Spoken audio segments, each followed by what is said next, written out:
At this point, you've gone through the research slidecast and you've started to collect your materials. Now you're starting to worry about how to turn them into a slidecast. And there are basically two sources of concern. First, how is this different from writing a paper? And second, how do I make a stupid slidecast? Feel free to use a word stronger than stupid on your own, but this is a family-friendly class. I insert a lame joke here as an instructional example of how trying to sound clever and amusing can backfire in this medium. Be forewarned. At the same time, please try. It's always nice if you can pull it off. It, I think, adds to the character and flavor of your presentation. I'll start with the first question on how is this different from writing a paper, and then provide some general direction on the second.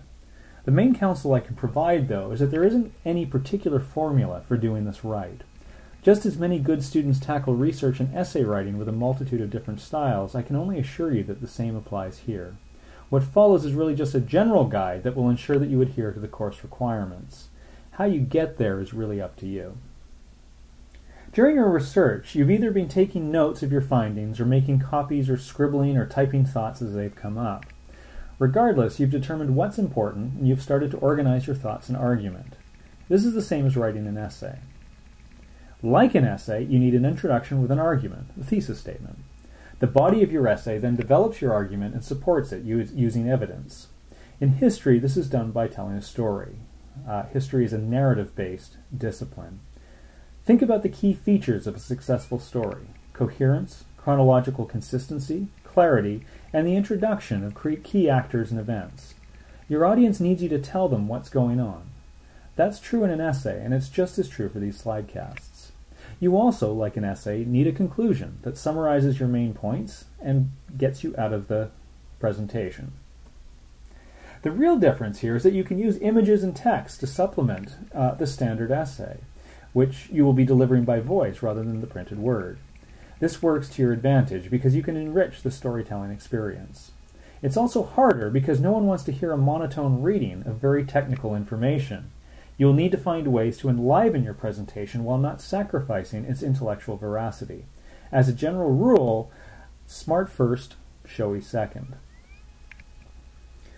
While taking your notes, you might make a note of a photograph or images that you might want to use at different points of your presentation. It's worth collecting these at the same time as you take your notes if you come across them, or else you'll spend a lot of time going back to stuff you've already looked at trying to recover images you should have taken the first time. Keep in mind that copyright issues apply to these kinds of assignments. The best images are ones you take yourself or are in the public domain. Having taken notes and organized my thoughts, I try to put together an outline of what I want to say and when. Because you need to submit a transcript with footnotes to show me where you got your information, it might make sense to draft your slidecast on the page like a movie script. This is how I typically organize my lectures. Rather than standard paragraphs, you can start a new block of text for each new slide.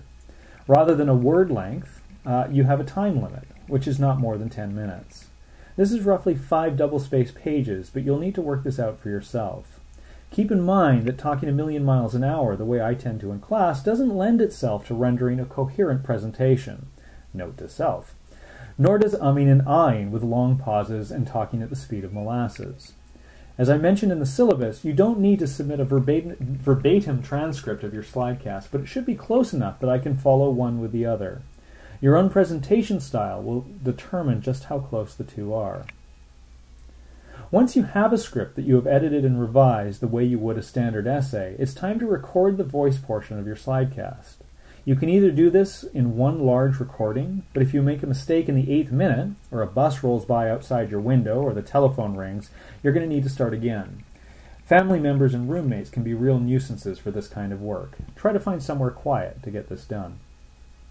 Remember that script with the blocks for each side? The other advantage to that method of organization is that you can record each one independently, working with only 30 seconds or so at a time. It will avoid endless long takes to get the voiceover just right, and you can merge the smaller files together when you're done. I'm not doing this here because I'm lazy, but it's not a bad idea. And that way you can get everything just right. At that point, you need to create an MP3 file, the same kind of file as digital music. There are lots of ways to record yourself. Many phones now have recording devices, and so do computers. I use my iPod with an iTalk device at the bottom, but that's just because I already had that equipment for lecturing. A simple mic attached to your computer will do the job.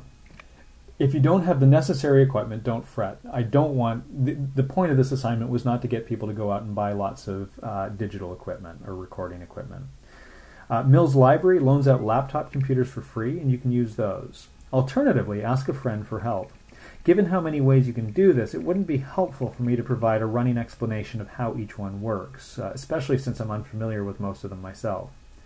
Once you have the podcast portion complete, the next step is to piece together your slides. While this is very easy if you have Mac's iMovie or Windows's Movie Maker software, I would prefer that you used a PowerPoint or freeware slide material because that's what SlideShare most readily accepts. How you go about putting together a PowerPoint file, however, is up to you. From here, there's a great explanation on how to use slideshare.net. Check out this instructional video at www.slideshare.net/jboutel/slidecasting-101. It's as clear as you can get on how to navigate the slideshare.net website.